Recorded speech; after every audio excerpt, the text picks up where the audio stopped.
Hi everyone, so it's now Saturday the 5th of October. I absolutely love Saturdays. I just love when the markets are closed. I love whenever I have a full day to myself to focus on reading, studying, backtesting, just getting myself prepared for the following week. I feel like whenever you work on your mindset during the weekend, it just brings a much better experience on the charts the following week. On the weekends where I don't do any work, I don't read, I don't meditate, I don't backtest, I don't make a plan and really understand where I'm at in my accounts and my targets for that week, mentally visualizing my risk management and stuff like that. If I don't do those things on the weekend, I tend to have a bad trading week where my emotions take over, I make some silly mistakes and I just don't get the results that I want. So I think that's very important, is how you spend your weekends, and I just love Saturdays for that reason. I wanted to talk about a trade that I took yesterday. I have the stats here. I locked in a £3,200 payout from Funding Pips that's due on Tuesday the 8th, which is this Tuesday. So I made around $7,300. I can't remember off the top of my head, but it was definitely 7,000 something dollars. So that with a 60% split means that I'm getting £3,200 in my hand. But that's not the trade I want to talk about. You've seen in the last video of episode 1 that I mentioned a lot in my end of day markup video to my Discord community about the monthly open, how important it is to mark up the monthly open, how important it is as a point of interest for liquidity. And yesterday at around 2 p.m, price finally hit the monthly open on gold. So this was around half an hour after NFP, right? I do not trade news. I never enter positions before a high impact news release. I always wait until after the release. I always wait and see which side of the market price is collecting liquidity from. Now, I usually don't trade NFP either. I used to in the past. I used to trade news and NFP, and I learned the hard way that it's just not good, right? It's not fun. It's not worth the risk to your account. I haven't done that in a while now, but if I do trade news releases, it's always after the release, not before or during. So NFP yesterday was at 1:30 p.m. 2 p.m. price finally took out the monthly open, and I was like, right, my alert on TradingView got activated, so I got my email through, my notification through on my phone, so I just thought I'd take a quick look, and I decided to enter it because it's a setup that I've been waiting for all week. And I thought, right, well, I'll just use low risk, I'll execute it and I'll see what happens. I already had $10,000 on my funded account that I was trading on, so if I used low risk and then make it risk free, then it's fine. Just one trade. I'm going to take one trade today. So I entered it, and then I seen price fly in my favor. All the confirmations were there, so I thought, right, I'm going to enter a second position, but that's it. So I entered 2 positions. Monthly open was at 2,634. Whenever price approached 2,650, I put my stop losses at break even, meaning that if the market reverses, I don't lose anything. But the profits that I already had planned to lock in for payout were saved to protect it. So I just decided to let it run because I'd already met my monthly targets, what I was planning on making this month. I've already hit that, and it's only the 5th of October, so there was no real fear involved with this decision. It's just that I already had profits locked in this account for payout. The trades that I were in were now risk-free, so I had nothing to lose really. I was just going to let it run. And I did let it run, and I actually ended up having my best trade ever on a funded account, like ever. So from that one move, from that one setup, I made $45,000 profit across 2 funded accounts. So I was using my 200k funded account with Alpha as my master account and then copying it over to my 100k Alpha. So I passed these accounts at the same time. Usually I merge them and just trade them as a 300k account, but on the day that I was waiting for the accounts to get merged, my setup had appeared and the support team hadn't got back to me yet, which is completely understandable because it was only like an hour since I sent the email. But I decided to just connect it to Traders Connect instead, so I wasn't missing out on the entry opportunity that I'd been waiting for. So I just ended up trading these accounts for a trade copier, so I was still managing one account, but it's just that my trades from the 200k were copying over to my 100k instead of trading one 300k account merged. So yeah, I already had $10,000 locked in on the 200k account, $5,000 locked in on the 100k account because it was 5% across both accounts with the copy trading, and I ended up making an extra $45,000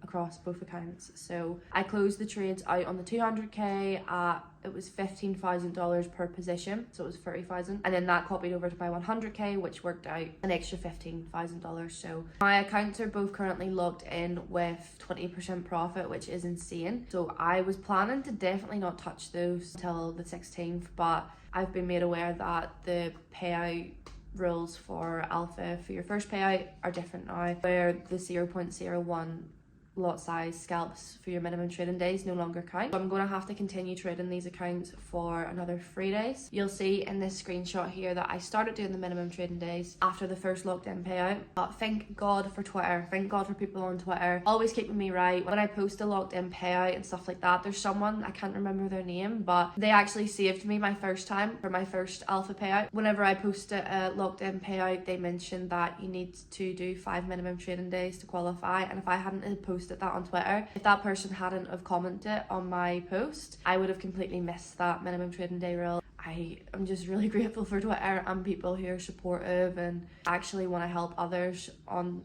there. It's really nice, and it's helped me out a lot as well, which is why I try my best to help people out on there too, with my education, my guidance, my experience, stuff like that. I really like it when people on Twitter work together. But so in total, I've made around 61 to 62k profits. I can't remember the exact amount, but I'm gonna have to continue trading for 3 more days next week, and then I can just not touch that account. Let's talk about the trade that I took. I'm really excited to show you guys. I've actually screenshotted the trade history from where I got in to where I got out. It was beautiful. It was absolutely beautiful. I know from experience that this is not easy to replicate, catching a move from the bottom to the top. Like, it's just unrealistic to expect this from the market all the time. So I know that my brain will probably try to replicate this experience moving forward, but because I've done work on my psychology, because I journal my trades, because I journal my emotions, I understand that it's not realistic to expect these types of trades all the time. I just wanted to emphasize that for anyone who is seeing this and thinking, okay, I can do that, I want that. It's not easy to replicate catching the entirety of a move. And I actually wrote a tweet about this the other day. Our main priority as traders shouldn't be to try and catch a move from the bottom to the top or from the top to the bottom, but rather it's just to try and identify the trend direction and catch a small part of that move consistently. This was a one-off for me. I don't imagine I'll do this again anytime soon. It was outside of my trading plan a little bit, not gonna lie. With the entries, I didn't wait for those extra confirmations. However, I had been waiting for the monthly open to be taken out for a week, so that was just enough confirmation for me where price had finally came to me where I wanted it to go to look for a buy. So it was a little bit risky, but I already had 5% profits locked into my funded account, and my bi-weekly goal is 2% anyway, so I was just playing with my profits as risk. I was just happy to take the risk, and it paid off, but it's not always going to pay off, so I need to remind myself of that. I just wanted to document the trade and show you guys where I got in, where I got out, stuff like that. So this was the setup I caught on those funded accounts. I caught my entry at 2635, right? So I'd waited for price to take out the monthly open. So this purple line here is the monthly open. We just move this across so you can see. I waited for price to push through it, and then I seen that it was pushing up just as fast, which is what created the wick. So that's whenever I decided to execute. Stop loss was at 2630, and my TP originally was at 2650, right? So it was a 1 to 3 risk to reward. I decided that I'm just going to let it run, because as soon as price broke these highs here, let me just zoom in. Do you see these highs here? So as soon as price broke those, I decided, do you know what? I'm just going to move my stop loss to break even. I'm just going to let it run, right? Once price broke those highs there, I decided to move my TP to 2675 quarter level. Then we seen some liquidity being built here at New York Open. Price came down and tapped into this little demand zone here, taking those buyers out from below New York Open. So this piece of price action here, this consolidation, was simply just building liquidity, right? You can see this last down candle before the fast move up that broke those highs, created this demand zone. Price enticed buyers in at these lows, enticed sellers in at these highs, which was also just below the daily open. The price pushed down, tapped into that demand zone, pushed up, broke some more highs. So that for me was confirmation that this is bullish. Price is moving to the upside. So I just decided to continue holding. But as soon as price broke these highs, that's whenever I moved my stop loss from 2630 to 2637, just in profit a little bit up here. And then I seen price shoot up, take out 2670. You can see I have this little green line liquidity because there was some highs there, equal highs here. The price shot through, it continued higher, it shot through this liquidity line here, took out 2670, and then I seen that it started to wick, and I decided, right, this is enough. I've caught 20 points. There's no need for me to hold this any longer. So I ended up closing out around here, and it turned out to be a really, really nice setup. So I'll drop the screenshot of the actual close position on MT4 here. Good morning. It is 9 a.m. on Wednesday the 9th of October. I am running on little sleep once again. This just seems to be my life. So I went to sleep at 5:30. I had a very painful night. So my two funded accounts where I had over 62k profits locked in, I lost them. I hit maximum daily loss because I went into tilt. I do not know why. I was trading with emotions on an account, a funded account that had the most profit I've ever made on a single funded account. But I guess I've just answered my question. I guess that's why there was emotions involved. Because it was similar to my biggest payout, and I think I was trying to push it further into profit so that it would really be my biggest payout, because technically for the two accounts it would have been my biggest payout, but I wanted the payout from the 200k to be my biggest payout, which is dumb. So I guess that created a lot of emotional decision making. It's so annoying because I was on my last minimum trading day and I'd actually made $1,000 from my peak, so I was up. All I had to do was just take a 5 lot position, just trade as I normally do, and it would have been fine, and that payout would have been locked in. But I didn't do that. I made a silly mistake and I am paying for it. I was really tempted to just cut out the parts of this video where I talked about the payout, the funding account and stuff like that. Then I decided that it's going to give more value if I just be transparent and openly talk about it, because this is just, it's just the way trading is, especially when you haven't fully mastered your emotions. Like, you can be a full-time trader, you can be making 100k months and still have slip-ups that generate painful experiences, right? And I just wanted to share this and be honest about this, because I know how difficult it is at the beginning of your journey when you aren't seeing success, when you aren't profitable, when you're struggling, and you see people who are winning and you see people who just seem to be winning all the time, right? People who just seem to never lose or never have a bad trading day. And I just want to make this video focused on the fact that that isn't true. All traders have bad days. I'm sure there's people who have completely mastered their emotions and never have slip-ups, and I have full faith that I'm going to be one of those people one day. As of today, I am not.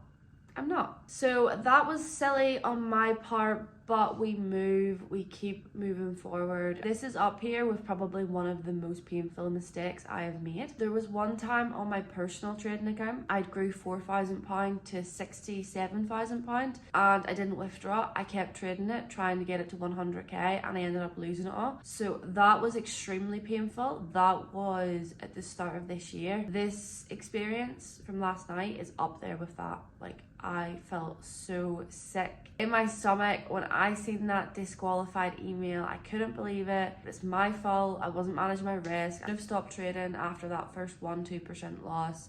I didn't. I kept trading because in my head I was like, right, well, if I just get this account to where I want it to be, right, this is day 5 out of 5 minimum trading days, that means I can just not touch it. So I think it was that urgency to hit that target today, right now. That mindset never gets me what I want. It never gets me the results I want. Where it's like you're demanding the market to give you what you want, and you're demanding it to give it now. It doesn't work like that. It removes any form of patience that you might have. It also causes you to enter low quality entries. It causes you to hold on to positions, losing positions for too long, instead of just cutting your losses and admitting that your analysis is wrong. Because whenever you have that level of impatience, it's easier to hold on to a losing trade in hope that it'll turn around so that you can hit your target faster than it is to admit, right, this trade, this entry, I need to cut my losses and wait patiently for a new one, because you know deep down that's going to take longer than if the trade that you're already in would turn around. So what happens is you start trading hope instead of price action, which is exactly what I've done. It's very annoying though, because I'll go through weeks or months where I'm just, my mindset's fine, right? I'm great at managing my risk. I'm great at not feeling fear when I trade. But then there's just times where my emotions just get the better of me and just can take complete control. And last night was one of them. So that's done. I'm gonna have to restart those accounts. I'd actually lost my alpha funding a few weeks ago, so that was my restart accounts, and I passed them first time and logged in these payouts, and I've messed up, so I'm gonna have to start from scratch. I think this time what I'm gonna do is, rather than spending a lot of time just on one account, I might do a 1 million challenge. I find that whenever I trade 1 million USD worth of accounts at the same time using a trade copier, I manage my risk a lot easier. I have in my mind that it's going to take a lot longer, and that's okay. So I think I might do that and attach my alpha accounts to the master account for that one. I was just having a bit of a research about which prop firms to try. I think I'm going to try a few new ones and see how they go. So yeah, I think that's going to be my next move. I will obviously document that. I think that will be a really good piece of content, me buying a bunch of challenges and talking through how I trade them with a copier and my mindset and different techniques that I use to help me pass those and keep my mindset in check and avoid what happened last night. So yeah, it's painful, but it happens. At times like these, whenever the pain of a loss is fresh, I like to remind myself of a couple of things. The first thing is I like to remind myself of times in the past where I have felt that way, but yet life has got way better. The very first time I failed the prop firm challenge, which most people do, I felt so sick. I felt so uneasy. I felt so sad. And I thought that was the end of the world because I'd failed. I'd failed my first ever challenge. I had high hopes that I was going to become a millionaire from this one account, and it didn't happen. I always think back to that moment and that memory, and I can see how far I've came from there. I've had 100k months. I've reached 1.5 million in funding. I've had super big payouts, and I just remind myself how things got better from that experience. Likewise, in the start of this year, whenever I lost all that money in my personal account, I know that I only technically lost £4,000 of my own investment, but that could have been a 67k withdrawal, so it was still really painful. That was in, I think it was like January or February. So when I think back to the pain that I felt at that moment, I remind myself that March was my first ever 100k month. It was whenever I hit 1 million in funding, so my best month ever in March. So I remind myself of that. The second is I like to return to focusing on the simple things in life that make me happy, like having a coffee machine, having a bunch of brand new books on my bookshelf that I haven't read yet, all personal development and spirituality based, and imagining the type of person I'll be once I read those books, and remembering back to the different versions of myself before and after I read my favorite books in the past, and how much better I'll be as a person, and how much stronger my mindset will be, and therefore the much better opportunities and experiences that I will attract once I've read those books. That really helps. And the third is I really like to focus on what I can control, right? Sometimes as traders, we get so worked up about market and price action. And the truth is we can't control where price goes. We can't control what the market does. So times like these where you feel an urge to fight the market and force the market to give you what you want in the form of revenge trading. In the past, I would have been jumping onto the charts today, buying new challenges, maybe over trading on accounts that I'd already had locked in payouts, and doing stuff like that to try and revenge trade the market and prove that actually my analysis is right and you're wrong. That type of mindset, which is not good. In the past I would have done that, whereas now I really enjoy just taking time away from the charts. Like I don't even want to know where price is at. I don't even want to look at it, because what that does is it entices FOMO and it generates those bad decisions that follow the bad decision in the first place. I like to really just focus on what I can control in the form of my to-do list, my personal development, back testing, making sure that the space that I'm working in is clean and tidy and decluttered, cooking nice, good nutritional meals for myself, mentioned reading, but also like meditation, journaling, exercise, all that stuff, right? I like to focus on things that I can do today that I have complete control over, right? I have complete control over the type of work I have in the gym, the length of time I exercise. I have complete control over how many pages of my book that I read today, how long I meditate, if I journal my emotions or not, how long I backtest for, and the quality of backtesting that I complete with regards to journaling my emotions and my trades. I have control over all of that, so I like to focus on things that I can control. But yeah, I thought I would share and just be transparent about this experience, just to show any new traders or struggling traders that it's completely okay to mess up. Obviously it's not ideal and it's not something you want to do forever, because it costs you a lot of time and money. If you have maybe seen some sort of success and then you feel like you're going backwards, or you failed, or you've lost everything because you've lost your accounts or you've lost your payout, etc., it's not the end of the world. You will be better, you will get better, you will have better experiences, and in a month, 2 months, maybe 6 months from now, you'll look back and say, wow, that pain I felt at that time really wasn't anything compared to the success and achievements that I've experienced since then. So when it comes to sharing my experience, I definitely want to make sure that I'm sharing the bad sides as well as the good. It's not something that I've really done much of up until now. It can be very easy and enticing to hide your mistakes and your failures and stuff as a trader, especially when so many people attack you for making a mistake or attack you for being vulnerable. But I'm kind of over it now. I just want to be myself. I just want to be honest and help people in the best way I can, and that is by just being me and being truthful. So yeah, on to a more exciting note. The reason I am up for 9 a.m. today is because I'm starting a content role with ThinkCapital. I haven't worked with a prop firm since Alpha last year, so I'm excited to start that. It's perfect timing since I've started doing the vlogs and taking my YouTube channel a bit more seriously. I feel like this is really going to help me hit my online platform goals, and it's going to be really nice to be partnered with a prop firm again. It's difficult whenever you trade full-time and you feel so alone, like you just feel like you're not a part of anything, which is one of the reasons why I created my Discord community. But to be a part of a prop firm, like a part of a company that's already established in the industry that you're passionate about and that you already have your business in, is really, really nice. I'm really excited to work with people who are like-minded, learn from people who have more experience than me. I'm excited for the events. I'm excited to be back in rooms with like-minded traders. I'll keep you posted on how that goes. So even though today has a little bit of sadness in it, kind of experienced enough in pain and failure that it doesn't hold me back as much as it used to at the start of my journey. So I'm more focused on what I can control today, which is my first day as a content and engagement lead at ThinkCapital.